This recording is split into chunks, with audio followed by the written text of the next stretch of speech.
Hello everyone welcome back to Somraj teaching hub. तो पिला माने एई वीडियो आम कौन आमर खरा छुट्टी बा ग्रीष्म अवकाश रिगार्डिंग डिस्कसन करवा। तो चलते वीडियो को स्टार्ट करवा।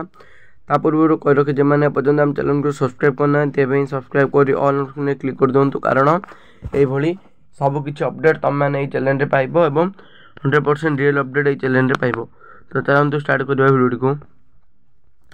देख यही आम नोटिसटा ना केवल कौन क्लास 1 to 10 आउ कौन ना +2 पिला केबे ग्रीष्म छुट्टी हम से डेट आसी सारी। तो चलो देखा। तो देखो भुवनेश्वर में प्रकाश पाइला विद्यालय गणशिक्षा विभाग 2025-26 शिक्षा वर्ष कैलेंडर है। बर्तमान 2025-26 कैलेंडर पलि आसा।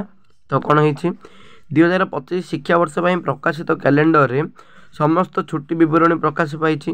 ओसेवा पक्षर प्राथमिक और माध्यमिक श्रेणी प्रकाश पाई। श्रेणी शिक्षा कैलेंडर प्रकाश कर शिक्षा कैलेंडर को कड़ाकड़ी पालन लगी समस्त जिला शिक्षा अधिकारी को निर्देश दि जाइए। आसंता मे 6 तारिख खरा छुट्टी रही। मे 6 तारिख जून 17 तारिख पर्यंत खरा छुट्टी समस्त विद्यालय गुड़िक बंद रहिबो। विशेष भाव विद्यालय कार्य समय सकाल 9टा 9:30 रु अपराह्न 4:30 पर्यंत पाठपढ़ा रखा जाइए। देख कौन कही विशेष भाव विद्यालय कार्य समय सकाल 9:30 रु अपराह्न 4:30 पर्यंत पाठपढ़ा रखा जाइए। शनिवार दिन 6टा 12:30 जाए पाठपढ़ा हो।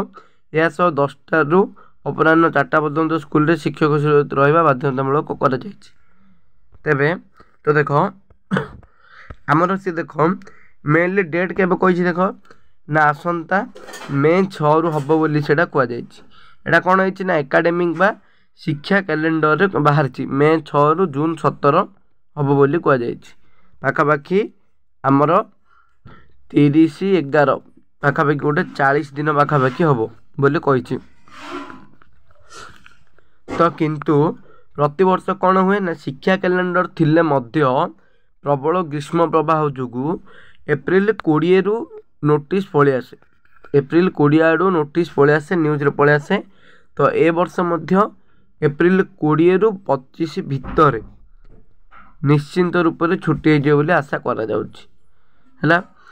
तो जो सेटा जून 17 अच्छे से जून 17 ही रही खोलिया डेटा किंतु एटा छुट्टी बार संभावना रही। तो आज वीडियो एतिक देखा परवर्ती video. Thank you to all.